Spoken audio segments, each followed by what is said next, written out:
Nesse vídeo vamos falar sobre os Salmos 78 a 81. De vez em quando nós encontramos capítulos na Bíblia que revisam toda a história de Israel. E essas mostra como é importante não só ler a Bíblia como se fosse uma história desconexa, mas como é bom compactar, entender, pegar em um só capítulo tudo o que aconteceu e daí extrair algumas lições. Então o Salmo 78 é isso, e ele diz que esse está falando isso, eu vou abrir minha boca em parábolas para que nós vamos contar aos nossos filhos e eles contam para seus filhos e que passe de geração em geração para que não esqueçam dessas coisas. E o tema central desse capítulo todo conta a história desde o início até Davi, que é a época de Asaf mesmo, né? Então, é interessante notar que ele enfatiza que Israel sempre é rebelde, infiel, falso.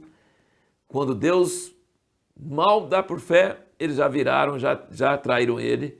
E quando eles voltam, mas não voltam de coração. No versículo 36 ele falava, todavia lisonjeavam-no com a boca, com a língua lhe mentiam, pois o coração deles não era constante para com eles, nem foram eles fiéis à sua aliança. Isso aí ele mostra direto, desde o Egito até a época de Davi, ele fala que foi assim. E aí, por outro lado, ele mostra que Deus fica com raiva, com ira e castiga eles, mas tem hora que Deus fica com compaixão deles e compadece deles, mesmo eles não merecendo, mesmo eles não fazendo nada.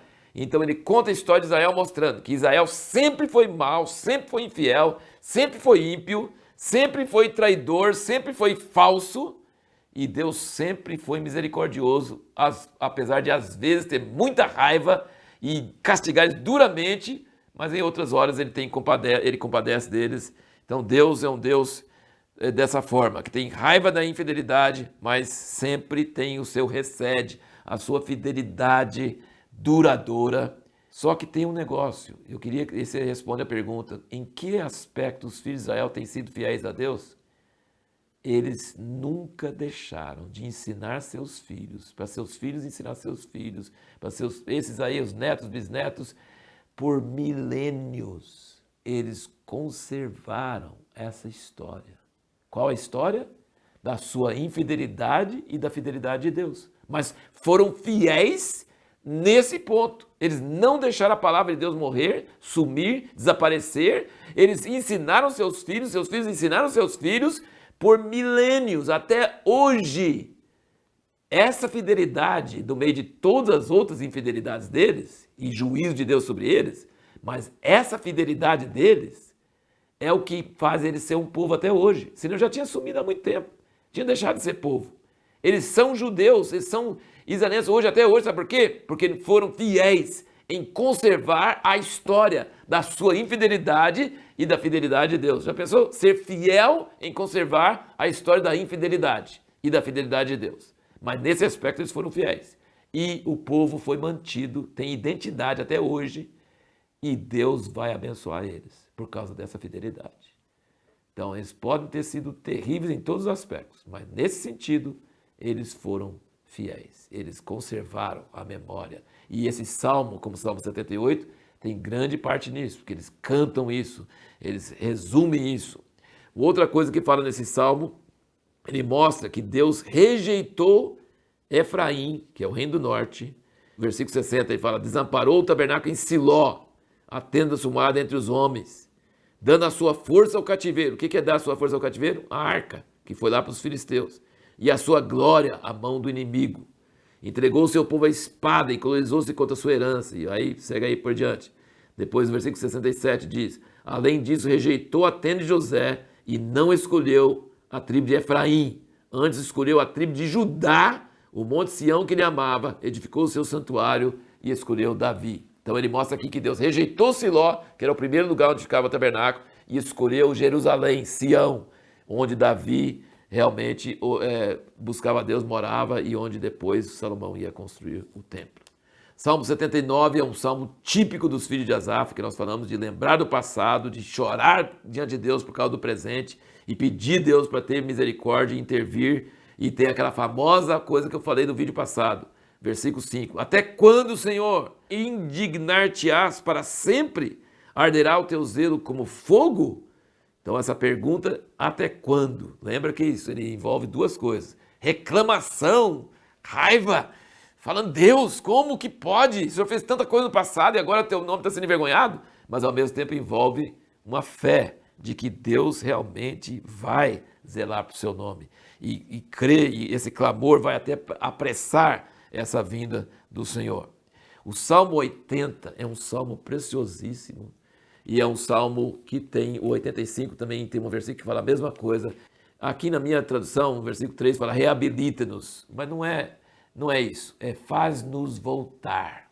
A palavra voltar é chuva, é arrepender, volta, retorna, tá? Então ele está falando, faz-nos voltar, ó Deus, faz resplandecer o teu rosto para que sejamos salvos. Resplandecer o rosto significa o quê? Sorria sobre nós, faz-nos voltar e dê um sorriso para nós, e aí nós vamos ser salvos. A gente pensa que sempre que salvação significa vida eterna. Eles não estão pedindo isso. Eles estão pedindo para ser salvo da angústia, dos problemas, dos inimigos. E ele repete esse versículo aqui, ó, no versículo 7, tem no 3, tem no 7, e no fim ele fala de novo, no 19. Faz-nos voltar, Senhor Deus dos exércitos, faz resplandecer o teu rosto para que sejamos salvos. E no 85, você pode ver, no versículo 4, faz-nos voltar ao Deus da nossa salvação e faz cessar a tua indignação contra nós.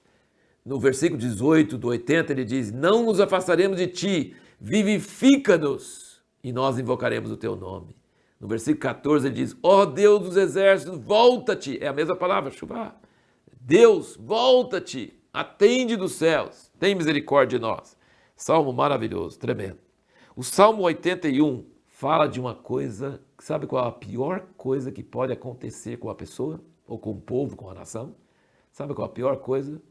A pior coisa é o versículo 12 do capítulo 81. No 11 ele fala, meu povo não ouviu minha voz, Israel não me quis. Pelo que, ele vai fazer a pior coisa agora, os entreguei à obstinação dos seus corações, para que andassem segundo os seus próprios conselhos. Não existe nada pior do que Deus deixar você fazer a sua vontade. Não deixa nada. Se você fala, não, tá bom, você quer fazer, vai. É a pior coisa, é a pior coisa. O filho pródigo pediu para o pai dele, foi a pior coisa, sofreu babu, mas o pai não podia fazer nada, né? Quando Deus fala assim, não, você quer? Então vai. Muitos filhos, adolescentes ou nem tão adolescentes, acham que os pais estão proibindo eles de fazer as coisas porque o pai é mau. O pai tá querendo que o filho evite uma crise, que o filho não sofra no futuro. O pai quer o bem do filho, mas o filho não vê isso, ele não enxerga isso. Não, deixa eu fazer a minha vontade, você é mau, você não deixa eu fazer o que eu quero. E assim o povo de Israel, eles não quiseram e Deus falou assim, então tá bom, vocês não me querem, vai, faz o teu prova. Aí ele fala em seguida, oxalá me escutasse meu povo, oxalá Israel andasse nos meus caminhos. Por que Deus quer que Israel não faça a sua própria vontade e faça a vontade dele? Para eles serem abençoados, para eles serem prósperos, para eles não sofrerem. O pai não tem mau desejo para os seus filhos. O pai deseja só o bem para os seus filhos. Mas o filho não entende isso. E aí sofre porque desconfia da intenção do pai. Foi isso que aconteceu com Adão e Eva, né? Eles aceitaram a dúvida do serpente, duvidaram que Deus tinha boas intenções para com eles. Isso é terrível, isso é trágico. E Deus chora, oxalá que meu povo, ouve meu povo meu. É uma coisa tremenda. Salmo 81 expressa o coração de Deus para seu povo. E o que nós vamos responder no próximo vídeo, porque às vezes é bom expressar nossas palavras de desânimo e depressão a Deus?